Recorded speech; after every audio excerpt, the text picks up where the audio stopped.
Rewards for tickets to exclusive events and experiences on Capital One Entertainment. Scan the code on your screen to learn more. Capital One, what's in your wallet? Welcome back to the Sanford Stadium. Second and 5 from their 43. Short throw and big hit made by Dan Jackson short of the markers, of the clock will continue to run. Oh, not the music thing. The stadium is loud and crazy, and I bet we're definitely going to be in the college football playoff contention. But for Tennessee, they will not. Escapes, would have been the first sack tonight. Eventually is going to be trapped behind the line by Jalen Walker. And Nico slow to get up. Looks a little wobbly as he's helped to his feet. And it'll be 4th down and 7. All right. Well, this defense, like you said, Chris, they haven't had a chance to get a lot of pressure. But this time, because of the coverage downfield, that's just 4 guys rushing. You rush 4, you could mix up your coverages on the back end and get nobody open. It's a good coverage sack and a relentless approach by that front to come up with finally bringing him down by Walker. Nico seems to be okay. Come out for one desperation play to keep faint hopes alive on 4th and 6. Be the second SEC and overall loss for Tennessee. Both on the road at Arkansas and here against Georgia, but still very much in the race to get to the SEC championship game.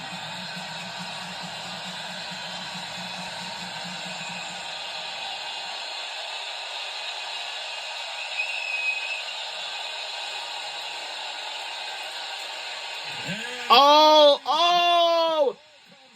And we got it! And the final comments, and we got it all! We did it! And we retain our dominance! For Jalen Walker to have that moment, and he does it here in the last play for the defense, for the Dogs, to be able to get this turnover on 4th down. What a job right here. They ain't going anywhere. No. Right there. No. Not so fast. And we got a final recovery. And 19. They said they have it. And we do. We done it. And that's the Tennessee's first turnover. Now it's time for the victory formation. Woo! Oh boy. Now we have to. Well, I'm telling you, man, because now this game has just been absolutely like, yeah. Joined by either A&M or Texas, if not both those teams have games before their big collision. We're under 2 minutes to go in the 4th quarter. Texas takes on Kentucky. Yeah, our Carson Banks football players so happy to see this. Now our conference now is 6-2 right now, but we have 8-2 so far. Alabama, who beat Georgia, Ole Miss also beat Georgia. It's going to be very complicated with the tiebreak. We got 2 more games left to go. We got UMass will be next Saturday after this, and the last game is going to be on the Friday, November 29th. And that will be the last game of the season. So, here's what's going on. If we win this game against Georgia Tech on the last game, and then we are on our way to the SEC championship game. Of course, the playoff is another conversation. We'll have to wait and see. Yeah. There's still, who knows, but you would think very much alive if they're able to win their last 2 games. UTEP and Vandy, 10-2. What a game.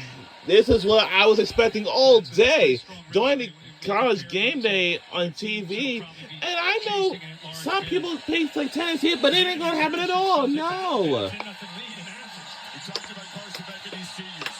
You lose tonight, your career could just about be over. You win tonight, you win 2 more, And guess what? And Kirby Smart's Dogs, the team, when they get healthy in a few weeks, team that nobody really wants to play.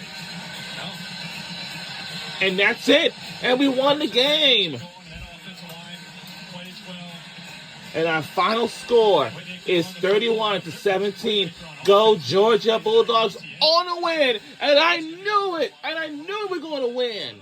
Man, I definitely love our football team for Georgia Bulldogs. And guess what? We're in the college football playoff contention now. And for Tennessee, they're out.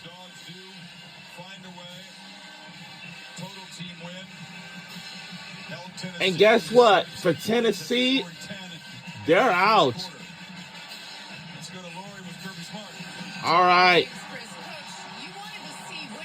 We finish.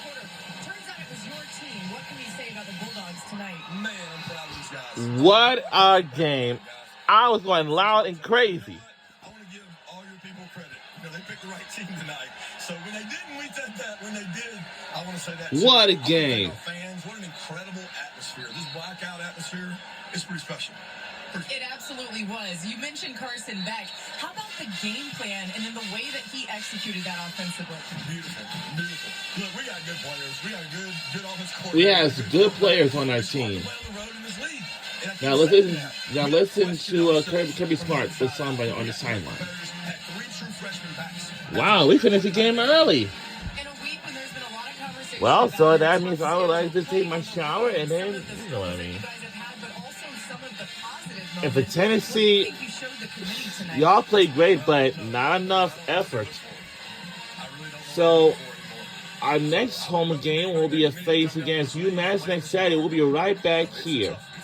And our last game is going to be on a Friday, November 29th against Georgia Tech. Well, Carson, we talked to you this week, and you said you stood up in front of your team on Monday, said the playoff starts this week. How did you find the best version of yourself tonight? Let's listen to Carson Beck, my favorite player on our team. His career will continue. No matter what situation, whether it's a win, a loss, whether it's we come out in the first half slow, we just keep pushing. And man, gosh, it feels so good to play for this team, and I'm just so thankful for the opportunity to get to lead these guys. And for me, when I just play for them, I mean, that's and for Tennessee, they don't have enough points at all. Play for the guys around me, man. I just love these guys. Now listen to Holly Roll with Carson Beck. Hey, especially for Carson Beck, my favorite football player on our team.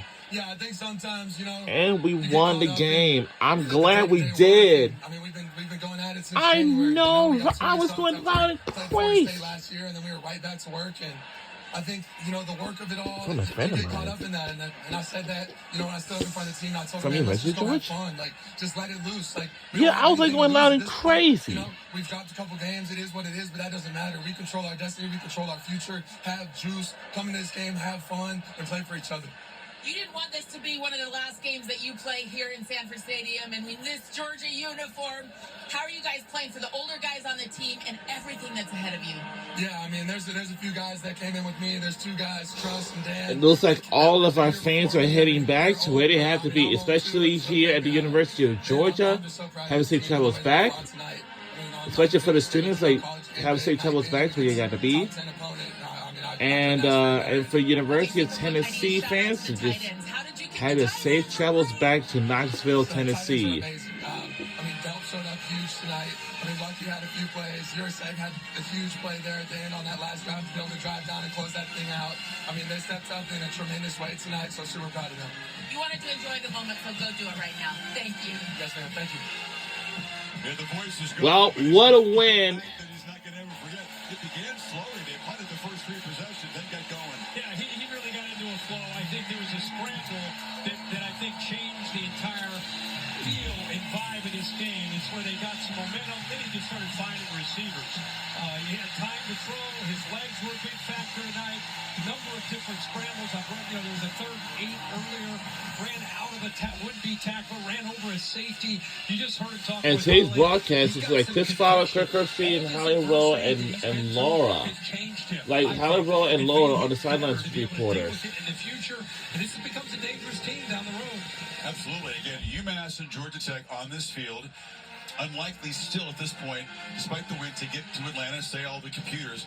But then, if you make the playoff and don't have to play in Atlanta, you get to rest up until late December. And I think Georgia, when they get some pieces back, will be even tougher to beat. I think it was just they were backed into a corner. They had to win this game. They got down 10. The crowd was out of the game.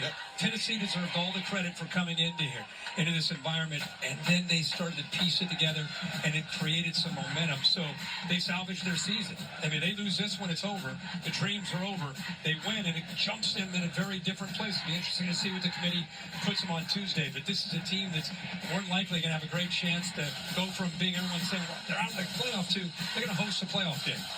I don't know what the committee's looking at. Well, they're looking at quality wins like this, and all of a sudden the computers have tilted, and Georgia, with the analytics, given a 91% chance now to make the CFP. Oregon survived it. It come from behind to win at Wisconsin. Indiana, the big showdown at Ohio State. Win or lose, you think the Hoosiers are in good position. Ditto for the Buckeyes.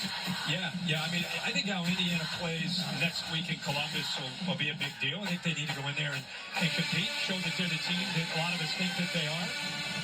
But yeah, and that's the cheerleaders. A lot changes, a lot can happen.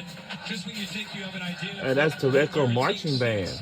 The new results come in, and all of a sudden computer percentages change. It's still to see the cheerleaders again. The playoff expanding, NIL, the portal. It's been a and the Reco marching band again. Wow. Alabama's got must-win game. Yeah, they do. At Norman next week, and then of course after Thanksgiving, the Aggies and the Longhorns collide at College Station. Georgia, a crucial victory as the stretch run in the SEC continues. Bill Bonnell produced the game. Jimmy Blatt directed it, except on the West Coast. Stay tuned for your local news over most of these ABC stations. For Kirk Herbstreit, Holly Rowe, Rutledge, Bill Lamagna, our entire crew, Chris Fowler saying so long, Mathis. Good night, everybody.